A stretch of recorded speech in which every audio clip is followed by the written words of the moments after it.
3 months after my ex-girlfriend and I broke up, she suddenly called. She said, "The bar's cleared out. George, why haven't you come pick me up?" My eyes instantly reddened, forcing back a sob. I asked where she was. A soft laugh spilled from the receiver. She laughed until she was breathless. "Ugh, you disgusting simp," she said. "I'm playing truth or dare." I spoke up humbly. "You can call me anything you like. Willow, just come home with me." The line went silent. After a long moment she shouted, "Explain yourself. Who the hell is Willow?"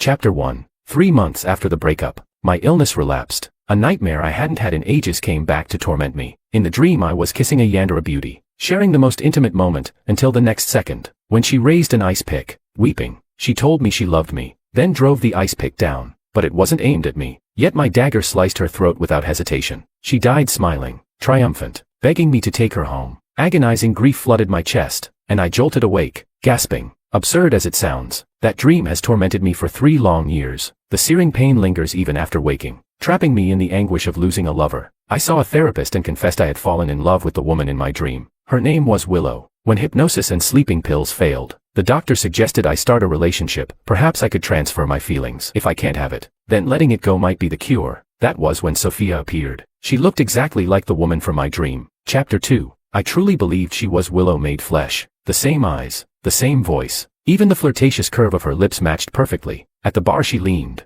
half drunk, in a corner, tugging my sleeve and asking if I could take her home. That single glance felt like a lifetime reborn. I brought her home and sat up all night on the sofa watching over her. But when she opened her eyes and met my sorrowful gaze, she burst out laughing. She laughed until her shoulders shook. So, nothing happened after all. Feeling a little disappointed. Then she wagged a finger at me. "If you're not functioning down there, you'd better get it treated." Though she was unreasonable, that sense of destiny made me swallow my pride and stay with her. At first I loved her so deeply I couldn't extricate myself. On dusky evenings soaked in blood-red sunset, I would anxiously ask if she would ever leave me. On nights when I woke in fright, I would brush her neck, settling back to sleep only after confirming there was no wound. I poured all the guilt I felt toward Dream Willow onto her, indulging her without limit. I cleaned up every mess she caused, never complaining. I cared for her meticulously during her period, terrified she might vanish the instant I blinked. Sometimes she'd stare at me, entranced, murmuring she wished she'd met me sooner. Back then I didn't understand what she meant, until that Valentine's Day. Chapter 3. Usually aloof, Sophia was suddenly, and very publicly, declaring our relationship. Inside a private room of an upscale restaurant, the impeccably made-up Sophia accepted the bouquet I handed her and breathed in its scent. When she looked up at me, a trace of tenderness glimmered in her eyes. She gave me a gentle smile, stepped closer, nestled into my arms, and said, "How about we take a photo and go public?" As she spoke, she pulled out her phone, and just before the shutter clicked she rose on tiptoe and kissed my cheek. Something in my chest thumped so hard it felt ready to burst, my breathing completely out of sync. Amid the teasing atmosphere, she hurried back to her seat, edited the picture at lightning speed, added a caption, and posted our couple shot to Instagram with fanfare. Was she finally going to take seriously this romance that had started so absurdly? Yet after all that, she seemed distracted, faced with my delight and nervousness. She answered me half-heartedly, checking her phone now and then. Only when she received a call from a contact saved as M did she draw a deep breath and cast a fleeting glance out the window. I rubbed my temples and said to her, "If someone's looking for you, then go." But she hung up and shook her head. "What are you talking about? No one's looking for me. It's just work stuff, so annoying." She spoke while glancing at her phone and picked up a bite of food. She probably didn't even notice it was the raw lettuce used for garnish. After eating it, she lifted her wine glass, but the moment her lips touched the rim she seemed to forget why and quietly set it down again. A bad premonition welled up inside me. Sure enough, right after that string of affectionate gestures, her phone started blowing up with calls, one after another, relentless. Sophia pressed her lips together, then, pretending to be aggrieved, said the company needed her to leave first. Smiling, I told her to hurry back. She gave me a complicated look, hesitated for a few seconds, then turned and left in obvious haste. On an inexplicable impulse I followed, and from a distance downstairs I saw him standing there. From that angle, he had a perfect view of everything Sophia and I had been doing in the restaurant. A chilling thought jolted me. Was Sophia's flamboyant public announcement meant for this man? She had dashed out, but when she neared the men, Makoto, she slowed and put on an impatient air. She said she was on a date and told Makoto to speak quickly. Makoto, looking heartbroken, asked why she was degrading herself. "Even if I can't marry you," he said, "you can't just pick some random guy and throw yourself away." Sophia fell silent for 2 seconds. Her silence felt like a verdict on me, declaring that I really was that random guy. After a long moment she said discontentedly, "How do you know I can't truly fall in love with him?"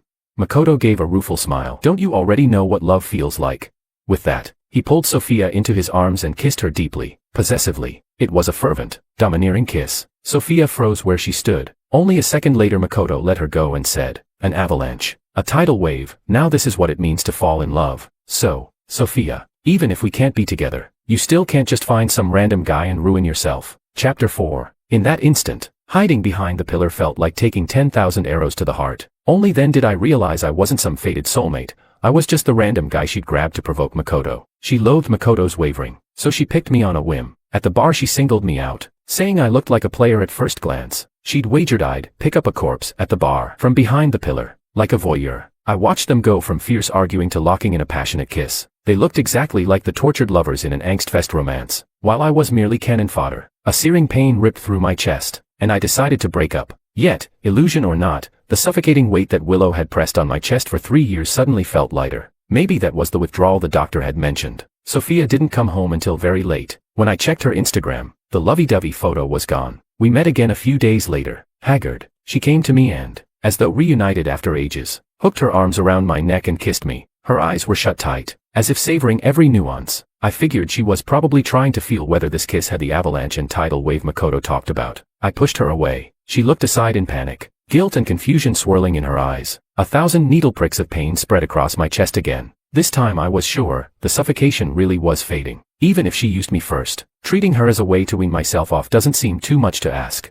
Chapter 5. In the days that followed, my indulgence made Sophia ever more brazen. She ran hot and cold, whenever she needed me. She flaunted our love like mad. Once she'd succeeded in stinging Makoto, she went ice cold again. Only when Makoto distanced himself once more would she remember me, her handy prop. Through it all, I pretended ignorance, humbly playing the loyal follower. Her besties also knew I was just a stand-in for her true love. They called me a simp with snide, backhanded remarks, sometimes forgetting to hide it from me. Sophia only offered a token, cut it out, now and then. She kept testing my limits, and when she discovered my indulgence had none, her respect for me dwindled. I swallowed the heartache of betrayal and mockery and, bit by bit, completed my withdrawal. I could feel it clearly. Every time Sophia, wearing Willow's face, ordered me around, my feelings for Willow diminished a little more. I rarely have that dream anymore. The suffocating weight in my chest has mostly faded. In this pathetic, self-destructive way, I keep saying goodbye to both Sophia and Willow. Chapter 6. I thought I was about to succeed. That night I dreamed of Willow again. As if sensing something, Willow came to say goodbye. She said, "Long time no see. George, are you about to forget me? If forgetting makes you happier, then go ahead and forget me. It's all right." In the dream her figure drifted farther and farther away. The cut on her neck, left by my dagger, still visible. I woke in tears, the pain so sharp I couldn't breathe. So, like a drowning man, I dialed Sophia. She said what a coincidence, she had just been about to call me. Taxis were hard to find out in the countryside. She said, could I pick her up? I headed out without hesitation. Only when I arrived did I learn she'd gone back to her hometown to see the ailing Makoto. Before I could speak she cut me off, telling me not to misinterpret the concern between Fashiao, childhood friends, whether to avoid suspicion in front of me or to keep needling Makoto. She chose the front passenger seat, leaving Makoto alone in the back. Unfortunately, as soon as the car hit the rural road, an out-of-control tractor coming the other way slammed into us. I thought of Willow's departing silhouette from the dream. Panic seized me, and I wrenched the wheel for dear life. Sophia was unharmed. The airbag exploded into me. My vision went crimson, and I was pinned in the driver's seat, unable to move. Through the haze I heard Sophia screaming her lungs out. She was calling for Makoto. In that moment I could feel it. The suffocating weight on my chest was about to vanish completely. My withdrawal was almost finished. Yet when I woke in the hospital, Sophia, eyes red and swollen, broke up with me. Staring at the bandage on my bleeding forehead, she whispered, "Weren't we just fooling around? Why did you take it so seriously?"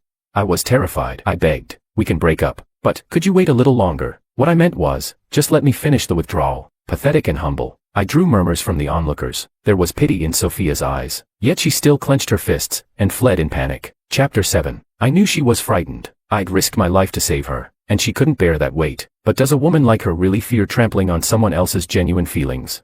Or maybe it wasn't fear at all. Makoto was hurt, and she wanted to seize this chance for herself. Whatever the reason, my withdrawal was interrupted just when I was about to beat it. For 3 anxiety-ridden months I waited, convinced that boulder on my chest would drop again. And, of course, it did. I had the dream again and jolted awake, sitting on the edge of the bed, hands shaking. I lit a cigarette. The smoke filled the air, the same scent as in the dream, yet the pain in my chest only clenched tighter. That was when Sophia's call came, tossed to me like a life-saving straw. Her voice, tinged with disappointment and a hint of grievance, hit me without warning. "Everyone's left the bar.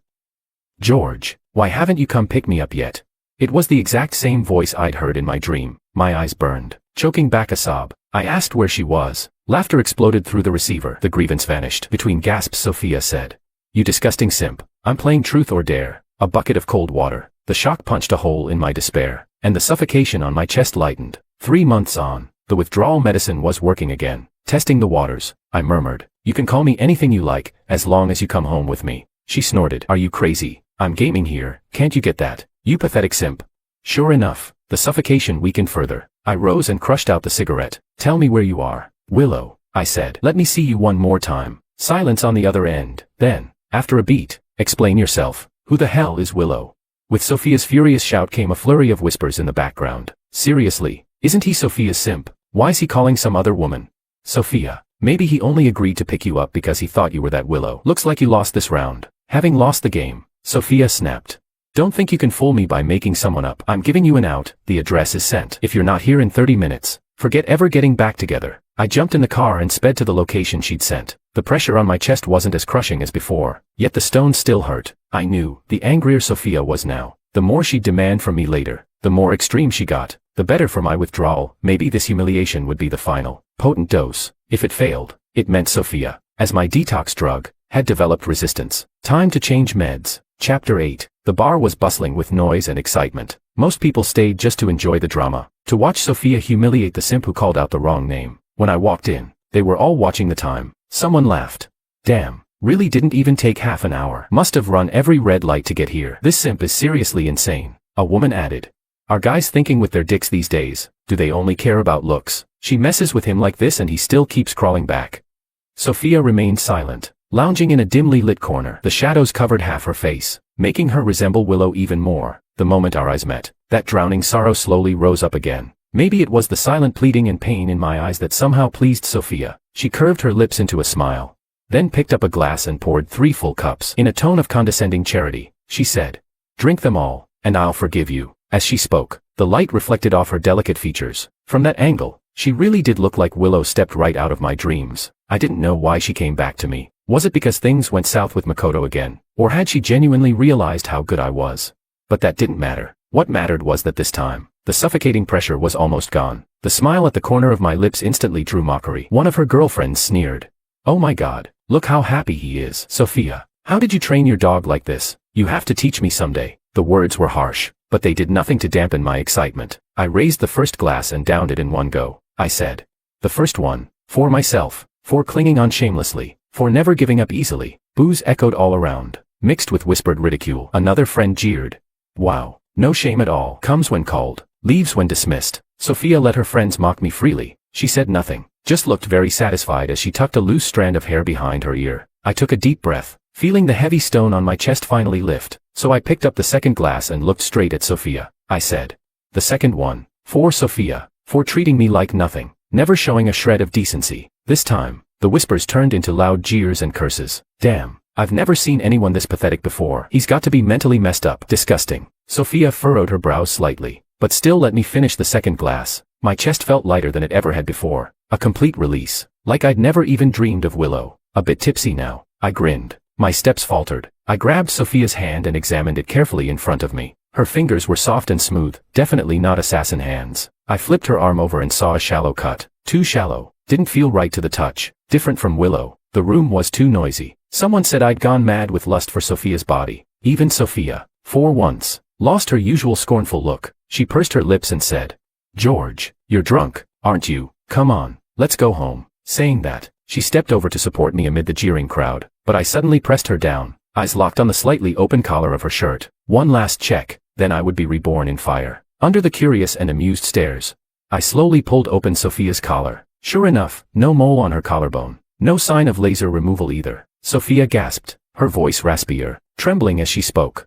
"George, not here." Amid the wolf whistles and catcalls, everything became crystal clear. Sophia was not Willow. As a detox, she had already served her purpose. She was of no further use to me. I abruptly pulled away and picked up the third glass. Finally, Sophia looked troubled and raised her hand to stop me. She said, "You can't drink anymore. You're drunk." But before she could finish the word drunk, she met my completely sober eyes with shock. Smiling, I looked at her and said, "This third glass is to mourn the brief, ill-fated bond between us." I tilted the glass, pouring its contents slowly at Sophia's feet. I said, "Sophia, your act was convincing, but in the end, you're not my Willow." In her stunned gaze, I let go of the glass. The shards flew, like a brilliant, shattered dream. Chapter 9. When Sophia realized Willow might actually be real, her face instantly darkened with fury. The next second, she flung her drink right into my face, biting her lip. She said, "George, if you apologize right now and take it back, I won't hold this against you." I glanced at the mess on the floor and smiled at her. I said with a grin, "Come on now, Miss Kim, if you didn't hold grudges, you wouldn't be anything like my Willow." But when Willow really gets upset, she doesn't waste time with petty moves like throwing drinks. She stays calm and cuts straight to the soul. As I spoke, I mimed a knife with my hand and pointed it at my chest. Sophia's face turned crimson. I gave her one last look, then turned and walked away with a smile. The noise and chaos behind me had nothing to do with me anymore. I wiped the drink from my face. "Goodbye, Willow. Since you once left without hesitation, you should never have come back to disturb me." After that night, my life returned to peace. Willow no longer appeared in my dreams. Still, when I had nothing to do, a faint emptiness would linger. Sophia, however, did try to reach out through a mutual girlfriend. The girl said, "I've never seen Sophia so mad. She even hung up on Makoto and decided to go home with you. If you just apologize to her like you used to, this time you'll finally make it out of simp purgatory." I deleted and blocked her immediately. I had made it out.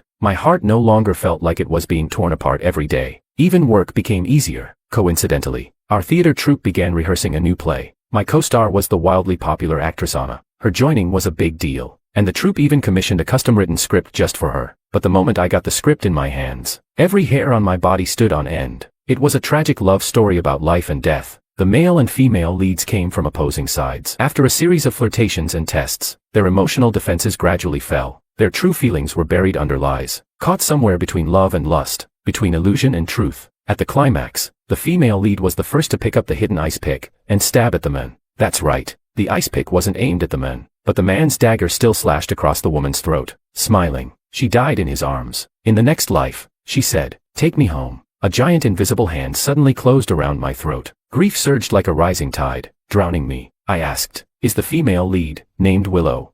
That's when Anna walked in. She entered from outside, light behind her, her figure sharply defined, like her silhouette was edged in gold. A group of people followed, discussing the script. She gave me a polite, distant nod and sat down beside me as naturally as if we'd always known each other. She said, "Willow's a good name. Let's go with that." In just one brief glance from her peach blossom eyes, I felt the illusion creep in, the illusion that she had come here for me. Then she turned away and chatted seriously with the director. I found myself lost in thought, watching the side of her face, so unlike Willow's, until Anna's clear, soft voice reached me. She was speaking to the director. "Then let's try running the scene, if Mr. Wong doesn't mind." As she spoke, she turned her head and looked at me, her eyes quietly asking for my response. I snapped out of my daze. The scene we were about to rehearse was the intimate farewell. The director wanted to test our chemistry. Even with a good script, if the leads don't spark, it won't sell, so I had no reason to refuse. Still, running an intimate scene the very first time we met was bound to feel awkward. The director cleared the room. I routinely asked Anna if she had any concerns about boundaries. Anna nodded, saying she'd already read the script and was fine with it. She took off her knitted cardigan.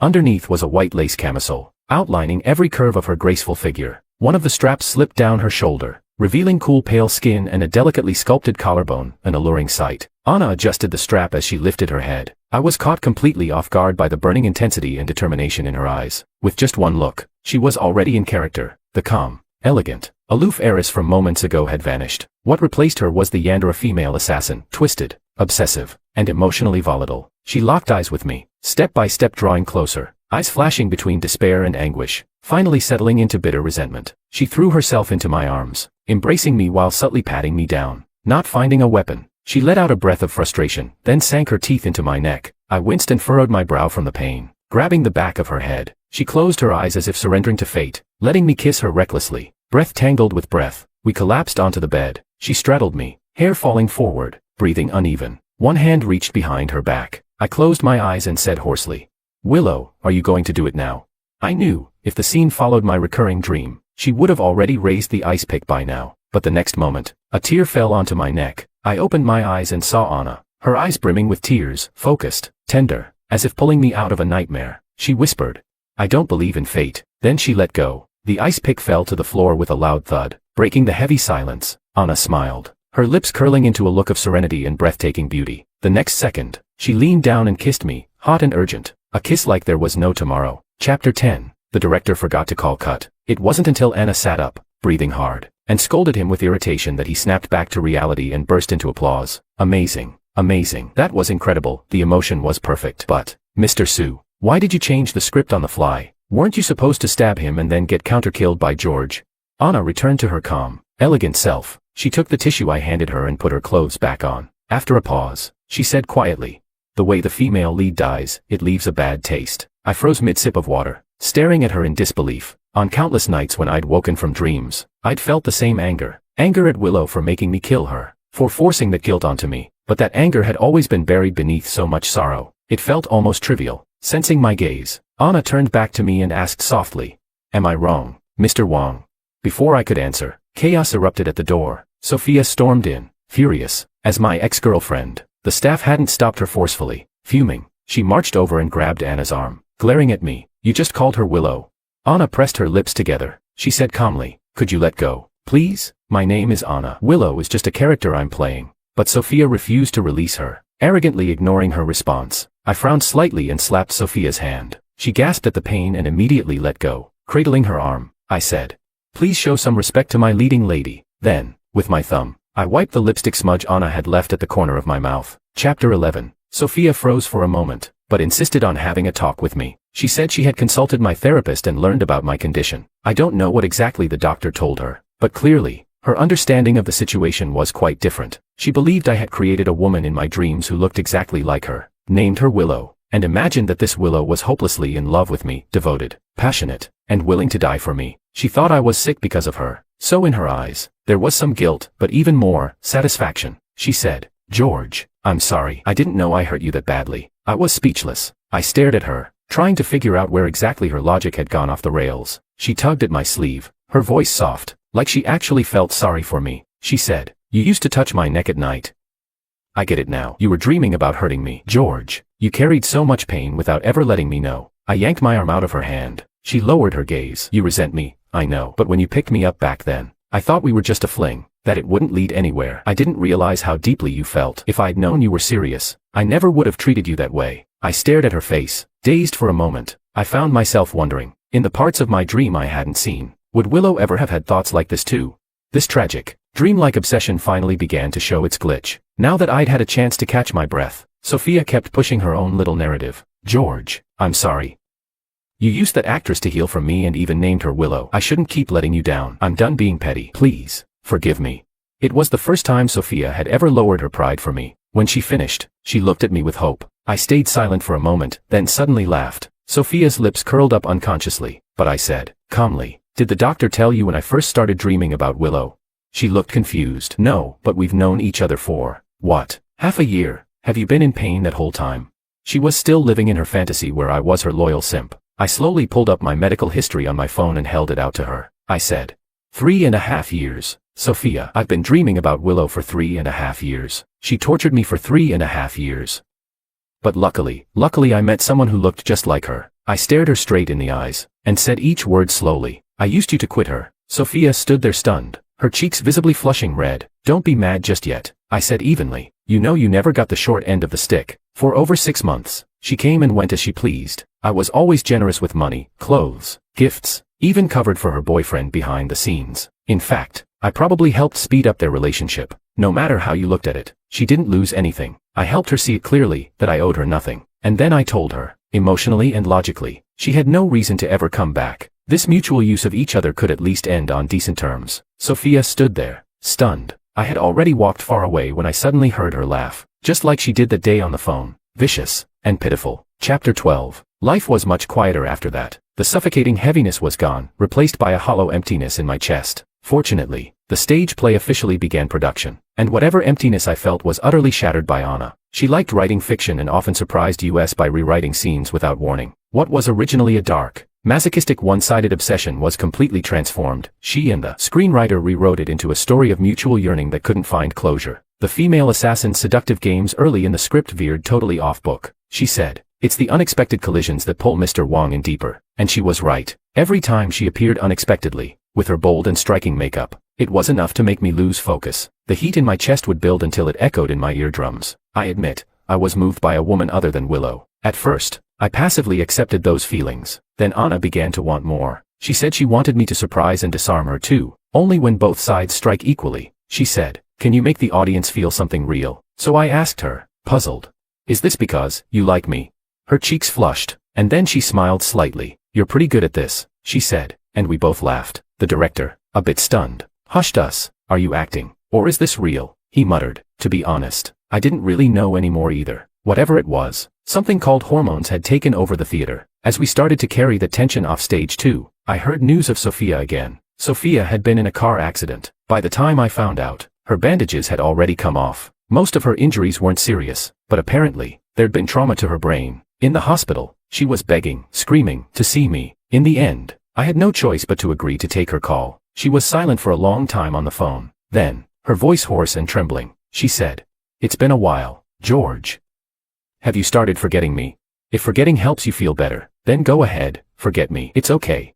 Months of withdrawal, the emotional wall I had carefully built came crashing down in an instant. The phone slipped from my hand. I didn't bother picking it up. I ran out like a man possessed. Anna grabbed my sleeve and pouted. "We're not done yet. Next scene's where you break the rules." I paused for half a second, but my brain was blank. All I could hear inside was screaming, "Sophia is Willow. Sophia is Willow." Anna couldn't stop me. I ran to the hospital, straight to Sophia's bedside. The bandage on her wrist was gone now. A long, deep scar traced her skin, identical to Willow's. I pulled aside her collar. A tiny mole had just begun to emerge at her collarbone. I collapsed into the chair behind me, and there she was, eyes red, staring straight at me. She said, "It's been a while, George." Just that one sentence, and I knew, this body was Willow. She stared at me for a long time, and her eyes filled with tears. This was the reunion that had traveled through life and death. In her eyes was the joy of finding something lost, but even more, a crushing remorse for everything that had come before. She said, "George, I had this long, long dream. In it, my name was Willow." She looked at me sadly and asked,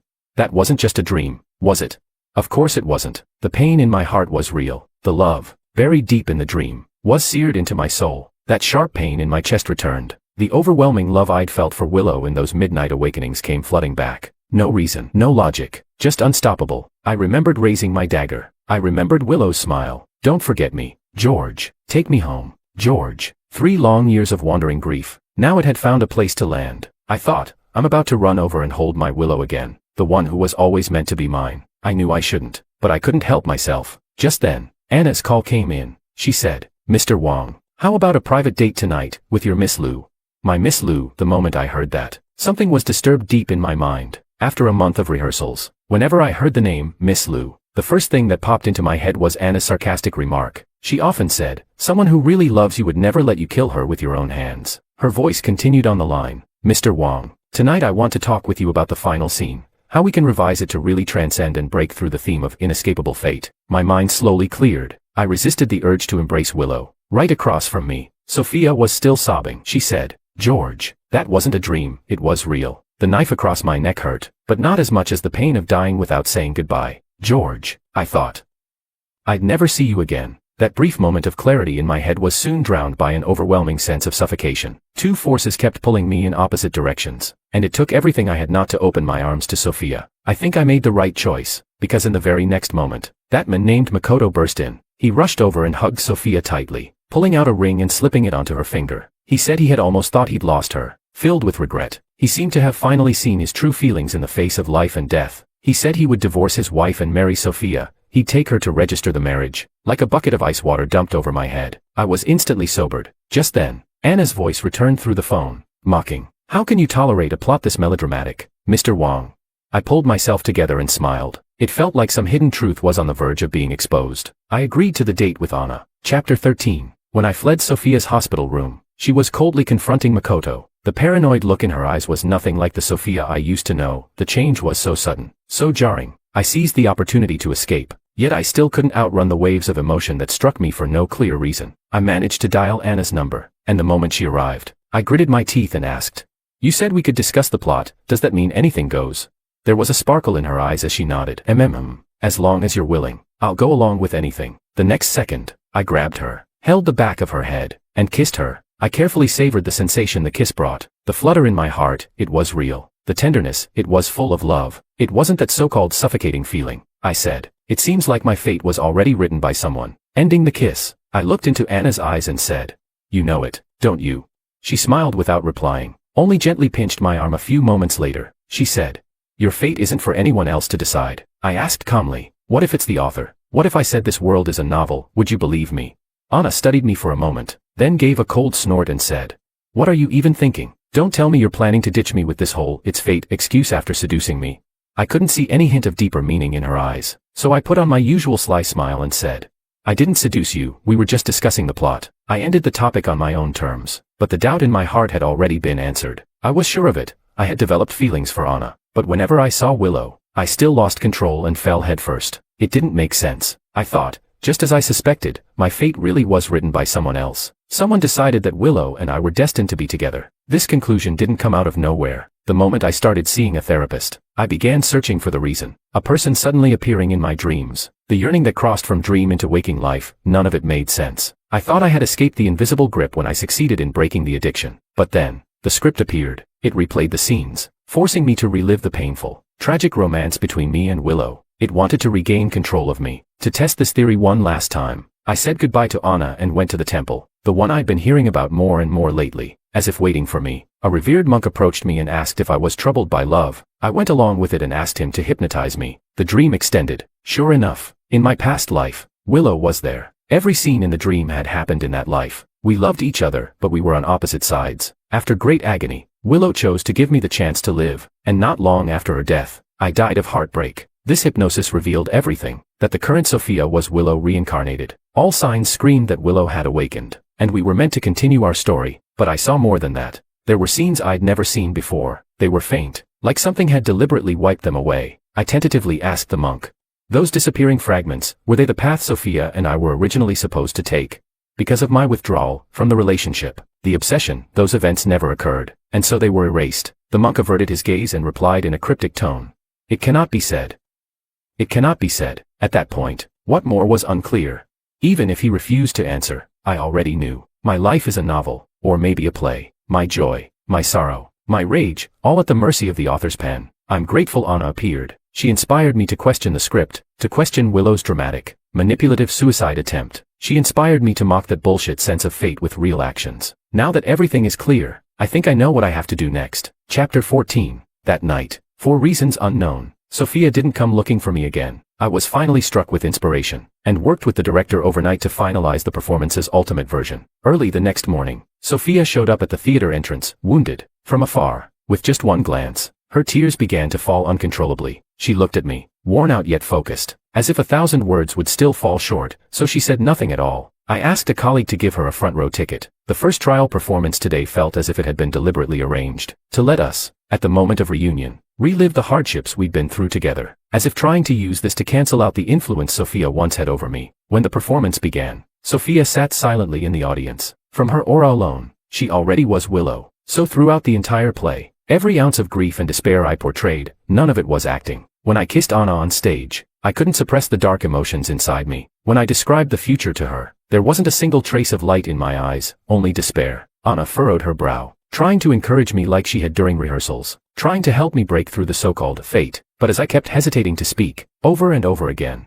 she eventually grew heavy with her own thoughts. Our co-workers around us were shocked. The plot of our performance matched the original script exactly. All the effort we'd put into rewriting it, all those sparks and revisions, none of it showed up on stage. The entire performance felt stifling beyond belief. And then came the final scene. My despair finally infected Anna. She threw herself into my arms, searching my body under the guise of a hug. She deliberately ignored the dagger hidden at my waist. She bit me, and in response, I kissed her wildly, desperately, as if trying to etch the feeling into my very bones. In the height of that passion, she raised the ice pick. I asked, "Willow, is it finally time to strike?"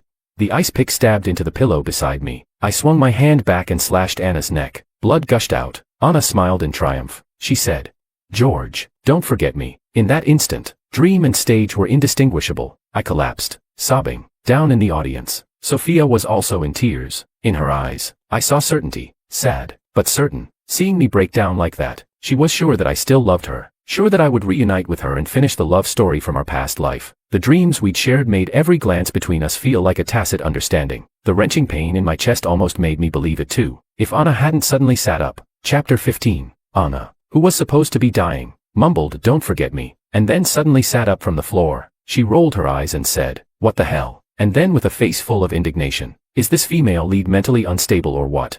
She stood up as she continued, "If she wants to die, she should find a place where no one's around to do it. Why burden others with guilt after she's dead? What kind of plot is this? Seriously, what's wrong with the director?"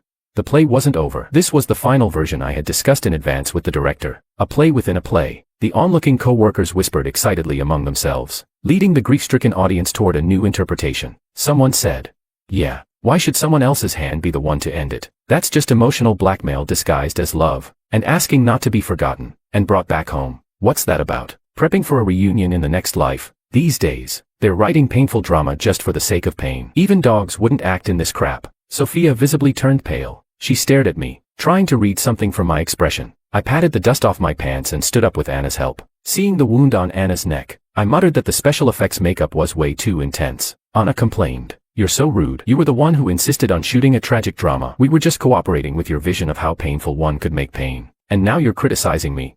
As I wiped the paint off her fake wound with a tissue, I chuckled awkwardly. "Well, unless you live through it yourself, how could you know that the one who survives is the one in the most pain? According to the script, not only does he have to carry guilt for a lifetime, he also has to repay her in the next one. Supposedly in the next life he'll be called a simp, bossed around, heart and body tormented until the female lead finally regains memories of their past life. And only then, with the weight of a life-saving debt, can the male lead be reunited with her." As I finished speaking, I saw from the corner of my eye that Sophia was clutching her chest tightly, her breathing uneven despite trying to suppress it. That kind of pain, I know it all too well. So many nights, in dreams that felt too real, it tortured me deeply. I wrapped my arm around Anna's shoulder and said, "The female lead was mute. Apparently, what if she had just spoken up, asked the male lead what solutions he might have? She didn't even try, just made her decision and died. I think maybe she knew herself too well." Anna looked up at me and asked, "Knew what, exactly?"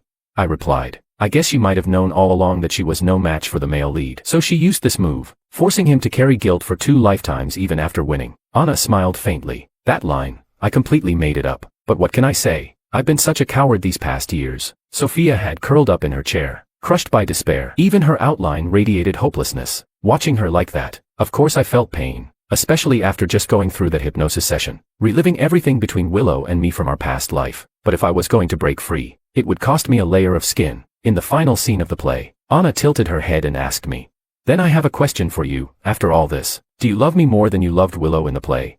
I knew what she meant. She was asking not for the character, but for herself. I looked deeply toward the audience below the stage. All those entangled threads, all that sense of destiny and the overwhelming urge to throw myself into it without hesitation. It made it hard to speak, but I didn't want to surrender. I didn't want to surrender to the one who had control over my fate yet refused to show me the slightest mercy. So I clung to Anna's outstretched hand like it was my last lifeline. I stared into Anna's eyes with full focus. In them, there was love. In them, I saw the spark that genuinely moved my heart. So I smiled and said, "Why do you keep asking these things? Destiny, that's just a self-soothing lie made up by people who want to feel special. I was just reading a novel. Why are you jealous of a fictional character?